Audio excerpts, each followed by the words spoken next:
Cement কিভাবে উৎপাদন হয়? আমরা প্রতিদিন যে বাড়ি, সেতু, রাস্তা বা বিল্ডিং দেখি, তার ভিতের মূল শক্তি গড়ে তোলে সিমেন্ট। কিন্তু আপনি কি জানেন এই সিমেন্ট তৈরি হয় কিভাবে? পাহাড়ের লাইমস্টোন কোয়ারি খননযন্ত্র কাজ করছে। নারেশন। সিমেন্ট উৎপাদনের প্রথম ধাপ হল চুনাপাথর, কাদা, সিলিকা ও অ্যালুমিনা সংগ্রহ করা।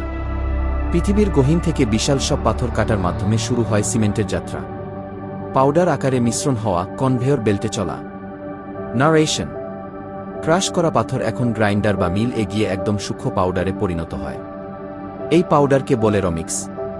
এখানে নিখুঁত পরিমাণে চুনাপাথর, মাটি, সিলিকা সবকিছু মিশে তৈরি হয় সঠিক রেসিপি। কি বিশাল ক্রাশারে লাইমস্টোন ঢুকছে, শক্তিশালী ব্লেডে ভেঙে যাচ্ছে।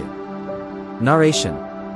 খনি থেকে আনা বড় বড় পাথরগুলো প্রথমে বিশাল ক্রাশারে ঢুকে ছোট ছোট টুকরোতে ভেঙে যায়, যাতে পরের ধাপে মিশ্রণ করা সহজ হয়। লাল আগুনে জ্বলতে থাকা রোটারি কিলন। নারেশন।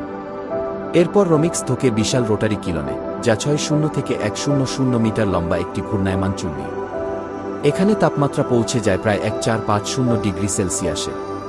এই তীব্র তাপে কাঁচামালগুলো রাসায়নিক বিক্রিয়ায় এক নতুন পদার্থে পরিণত হয়, যার নাম ক্লিংকার। উত্তপ্ত ক্লিংকার ঠান্ডা হাওয়ার মাধ্যমে ঠান্ডা হচ্ছে। নারেশন। কিলন থেকে বের হওয়া লালচে পাথরের মতো ক্লিংকারকে দ্রুত ঠান্ডা করা হয়। এতে এর গঠন আরও শক্ত ও উপযোগী হয়ে ওঠে। কি বল মিল মেশিন পাউডার আকারে ঘুরছে। নারেশন। এবার ঠান্ডা ক্লিংকারকে নিয়ে যাওয়া হয় গ্রাইন্ডারে। সেখানে যোগ করা হয় সামান্য জিপসাম, যা সিমেন্টকে জমাট বাঁধতে নিয়ন্ত্রণ করে। ধীরে ধীরে ক্লিংকার ও জিপসাম মিলেমিশে তৈরি হয় সূক্ষ্ম ধূসর রঙের সেই পরিচিত পাউডার। সিমেন্ট। বস্তায় সিমেন্ট ভর্তি হচ্ছে, ট্রাকে ওঠানো হচ্ছে। নারেশন। শেষ ধাপে সিমেন্ট ভরা হয় 50 কেজির বস্তায় অথবা সরাসরি বাল্ক কন্টেইনারে। এরপর পাড়ি দেয় নির্মাণ সাইটে, যেখানে গড়ে ওঠে আমাদের আধুনিক পৃথিবীকে। বাড়ি, ব্রিজ, হাইওয়ে সবকিছু উঠে আসছে স্লো মোশনে। নারেশন।